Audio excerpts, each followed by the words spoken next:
Hello and welcome to Talking Books. I'm Jill de Villiers.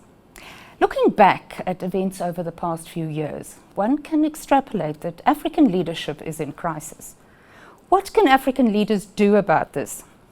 Well, one option is to look back at African traditions and sayings to moderate the impact that colonialism and Western thought have had on the continent. With me to talk about the book, From the Baobab to the Mosquito, Rethinking Leadership Through African Sayings, is Professor Lethohkwa George Mpedi, Vice Chancellor and Principal of the University of Johannesburg. He is also a Professor of Labour and Social Security Law. Welcome, Prof. Thanks for joining us. Thanks for having me, Jill. I'd like to start with the foreword, Yes. which is written by Dr. Andrew White from Oxford University. Yes. He writes here, occasionally a book comes along that holds the potential to change the narrative about a particular topic. Yes. My sense is that this book is such a publication. Yes. Now, most books on leadership have been traditionally written in North America, Europe or Asia. You are lucky to be with a publisher that has published quite a bit on leadership in South Africa particularly. Do you think your book is do you expect it to travel? Yeah, definitely. I expect it to travel. There's an interesting story of a fellow who's heading a sub-Saharan section or division of his company from Brazil, who picked this book at the airport, and he wrote a long thing on LinkedIn about this book, and I was like, the world is hungry for this book. Andrew, when we talked about this book, he taught me, by the way, at the Side Business School, he said, I will gladly write a foreword for you.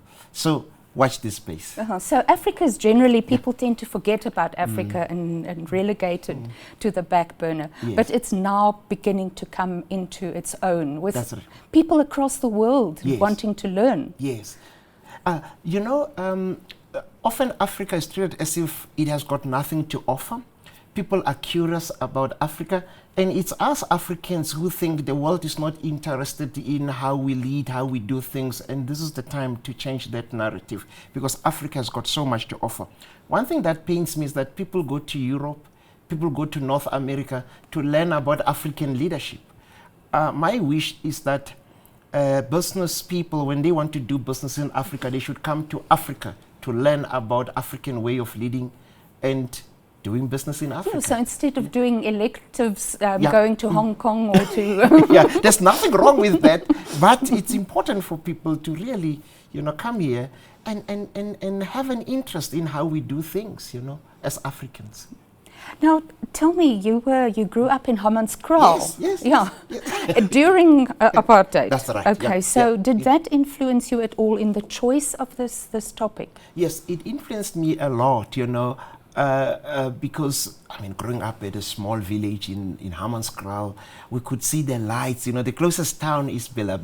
And when we locked the gate, my mother was strict at 7 p.m. exactly, would lock the gates, and I would look at the lights there at Bela. You could see it, and I wondered what it is like. And I heard about Pretoria, I heard about Johannesburg, and I had dreams, Sometimes I would feel small. And these sayings that I would hear, like the one of a mosquito, that's why the title says Baobab to Mosquito. Baobab is one of my favorite sayings. Mosquito is one which says, if you think you are too small to make a difference, you haven't spent a night with a mosquito.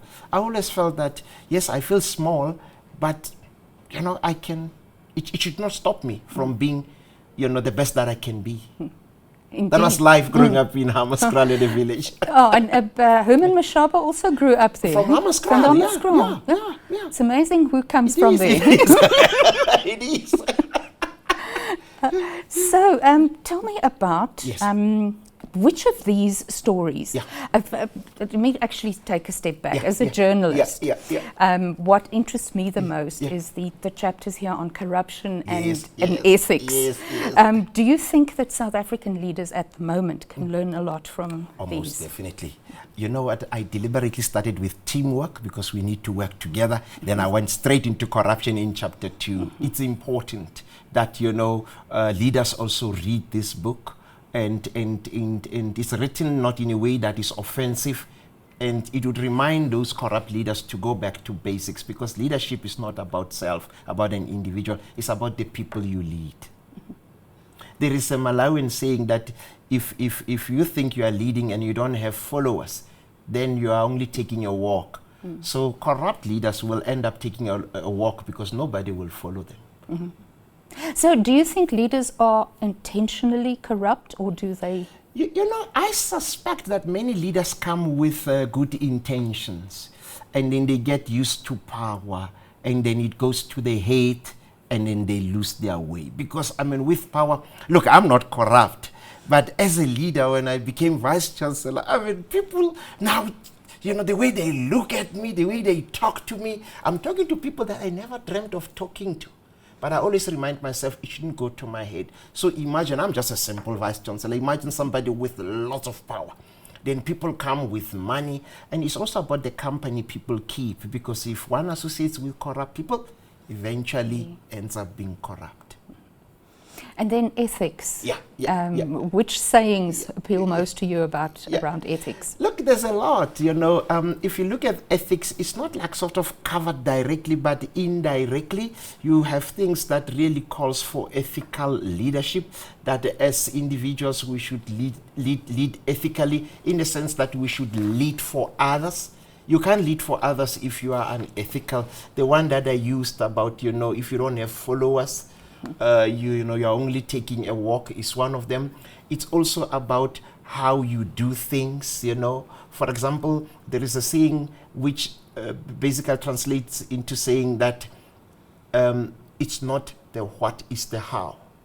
You know, you can do things, but if you do them in an unethical way, then you're going nowhere as a leader. Okay, so also like to the teamwork, actually Ubuntu. Yes.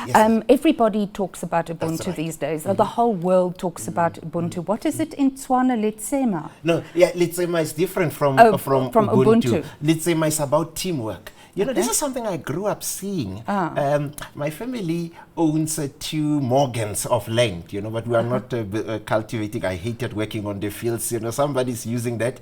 And my mother would brew Mkomboti. And then word would spread throughout the village that there is Letsema at Mpedi's house, my mother's house. Okay. And people will come with their hose and everything and buckets of water. And then my mother would brew Mkomboti and, you know, cook a nice meal. And then a group of people will go and they will hold the whole, what is that? They will take out the wheat from the 2 Morgans. They will do the work in half a day. That would take us, his kids, you know, forever. And then after that, they would come at our house, eat, and drink umkomboti till sunset, and they go away. But it's not only about working the fields. It's also about building a house. You know, these smart houses, women would come together. A task that would take longer, through Letsema, coming together, would take a day.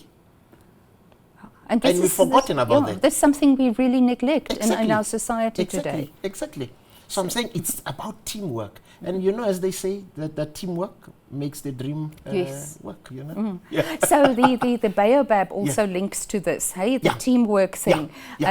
Professor Dr. Adeshina of the African Development Bank also loves this Baobab proverb. He always talks about it, is you cannot embrace a Baobab on your own. You wisdom. have to, Wisdom is like a Baobab tree. You cannot embrace it alone. Because as leaders, we tend to think we know it all, you know. I'm the custodian of all the wisdom in the world. Whereas, no. If you work with others, it's like that Baobab tree, you can embrace it. But another thing I like about the Baobab tree, you know, I mean, it's such a resilient, strong tree. And there are all sorts of tales about its medicinal powers and so on. So really, it's special. Millions of people grow up with sayings from their mothers. They grow up in that, but somehow, somewhere, we forget these sayings. We forget these wisdoms that we learn from our mothers. Why do we do that? Why do we get caught up in other things? Look, the way I see it is, especially when people become urbanized, you know, they tend to think anything and everything they learned from the rural areas where they come from, or from wherever they come from, is not cool enough, or, you know, you are not educated enough if you keep on referring to these African things. You know, I was a dean of the Faculty of Law of the University of Johannesburg, and what I did to give, captivating speeches, I used to throw in African sayings, and I realized that there is magic behind these things because people would pay more attention. And people would come to me and say, please write them down for us, because they really convey a message in the strongest possible way. So I would appeal to people to please, embrace these sayings, and whether they are educated, and they should take them to the world, because really this stayed with me because many of them shaped the person I am and the leader that I am, because I grew up hearing many of them, and I became interested as a leader when I drafted my speeches. Then I would read about lots of these sayings from different African countries, and I embraced them. And they really helped me, in delivering powerful messages, but also in my leadership approach. Now, if we look back at colonialism and think about the Western thought that is very much around the individual, the African thought is actually more around the collective or being together. Colonialism has been kicked out quite a long time ago, but we still have the power of it remaining. And a lot of people still embrace colonialist ideas and thoughts, although they talk against it. How can we overcome that for Africans to learn that they have value themselves and they can stand up for their books like this, I'm sure, are a good start. The elders should continue to teach their kids about these sayings. We in positions of influence, whenever we get a moment, we should really share this. Organizations such as yourselves, what you are doing is remarkable for us to have this chat about this book. And there are nice saying that always reminds us, take this widely used. It pains me when people claim that it is something that was said by some leader elsewhere. This is an African saying, and it's widely used it really calls us not to be individuals, The one that says, if you want to go fast, go alone. But if you want to go far, go with others. So we need to remind the world about this. There's a lot of wisdom in these sayings. Okay. So now, out of all the sayings that you have in this book, which would you say are your favorite, apart from the mosquito and the baobab? Let me tell you, there is one that says, a young man that spends a lot of time with a beautiful lady and doesn't say anything will serve water to guests at the lady's wedding. It's deep, isn't it? Yes. So he will serve, she will marry somebody else, and he will serve water at her wedding. It's about an opportunity. When an opportunity, as they say, you can't make an appointment with an opportunity. I'll tell you a story, Jill. When the post of Vice Chancellor became available at UJ, I was like, do I apply? Do I not? So I said to my wife, hey, do I apply? Do I not? She used that saying. She says, if you don't apply, then you'll never know. And you'll look back, you'll serve. She said, you'll be an MC at the at the investiture of the Vice Chancellor. Look, if I didn't get a job, I would still do it. But I wouldn't have known if I didn't apply. Absolutely. So when an opportunity presents itself, one must grab it. Yeah, indeed. Absolutely. Thank you. Thank you so much for coming in and chatting to us about your book. Thanks, so the book is From the Baobab to the Mosquito, Rethinking Leadership Through African Sayings, and it's published by Tracy McDonald Publishers. My guest is, of course, Professor Lethohkwa George Mpedi, Vice Chancellor and Principal of the University of Johannesburg. Thanks so much for watching.